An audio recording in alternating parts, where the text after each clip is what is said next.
the beautiful, sun-drenched city of Aix-en-Provence, France, there's a house that holds such a story, a place locals whisper about, a place where the past refuses to rest. This isn't just another ghost story. This is a tale rooted in local history, pieced together from hushed conversations and old records. Tonight, we're going to pull back the curtain on the abandoned house of Aix and the chilling secret it holds within its crumbling walls. The story begins in the late 19th century. Picture Aix-en-Provence not as the bustling tourist destination it is today, but as a quieter town with gas lamps casting long, dancing shadows on cobblestone streets. Our story centers on a wealthy merchant family, the Dubois. They were well respected, known for their lavish parties and their beautiful sprawling home on the outskirts of the city. The house was a symbol of their success, with ornate balconies, a grand central staircase, and a garden that was the envy of the neighborhood.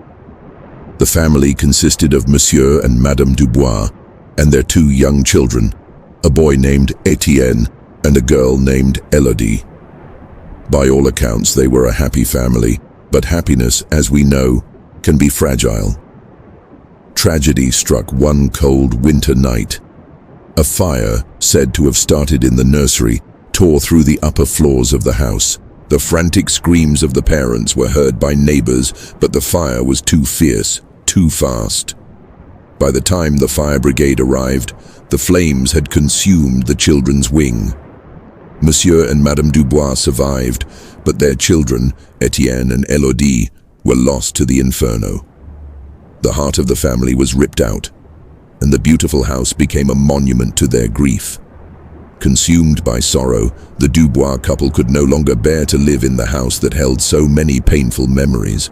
They packed what little they had left and vanished from Aix-en-Provence, leaving the house, half charred and hollowed, to the elements.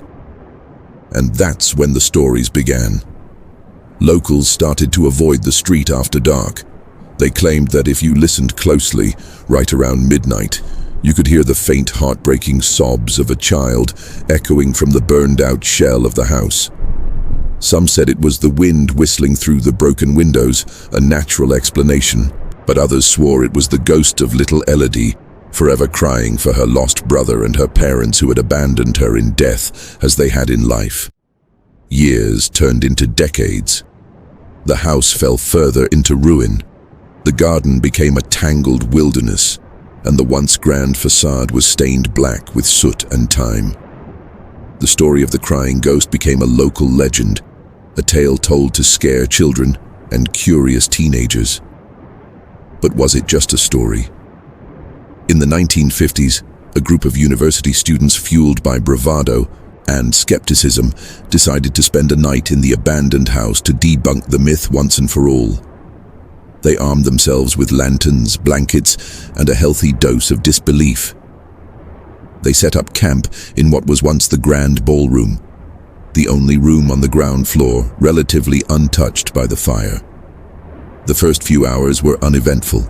They shared stories, laughed, and poked fun at the local superstitions. The air grew colder as midnight approached. The laughter died down, replaced by an expectant silence, and then they heard it. It started softly, almost imperceptibly, a high-pitched, mournful sound.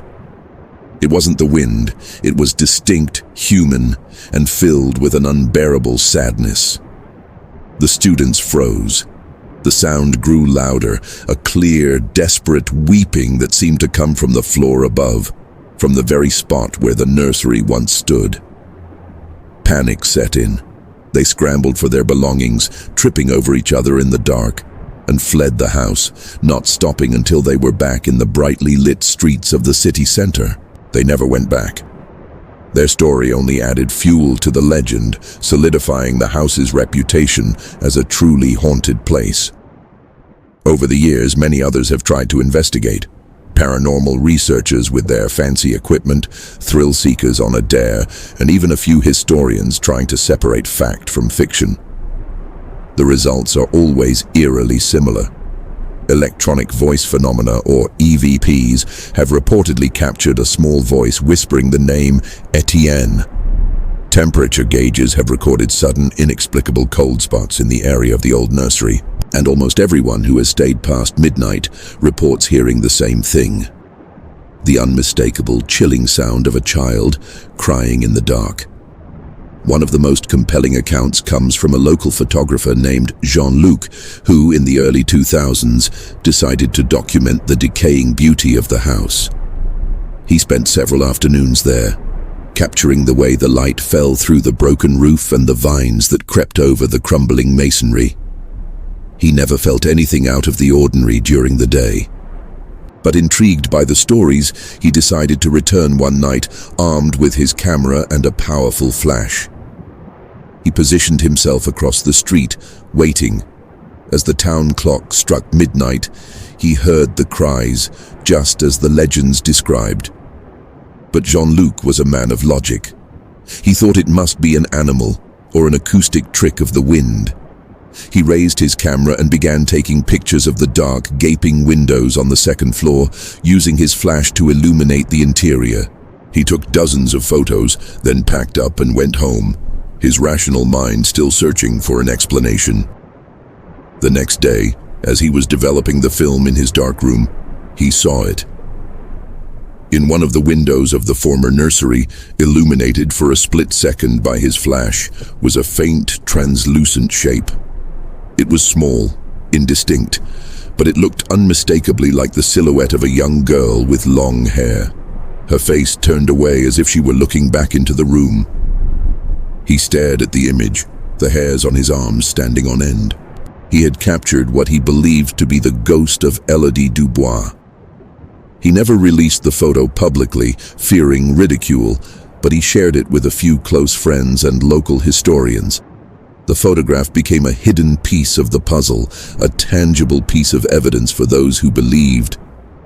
It suggested that the cries weren't just a residual memory imprinted on the location, but the sign of an intelligent, aware presence, a lost soul trapped within the confines of her tragic end. So, what is it about this place that holds such a powerful grip on the imagination? Perhaps it's the sheer sadness of the story.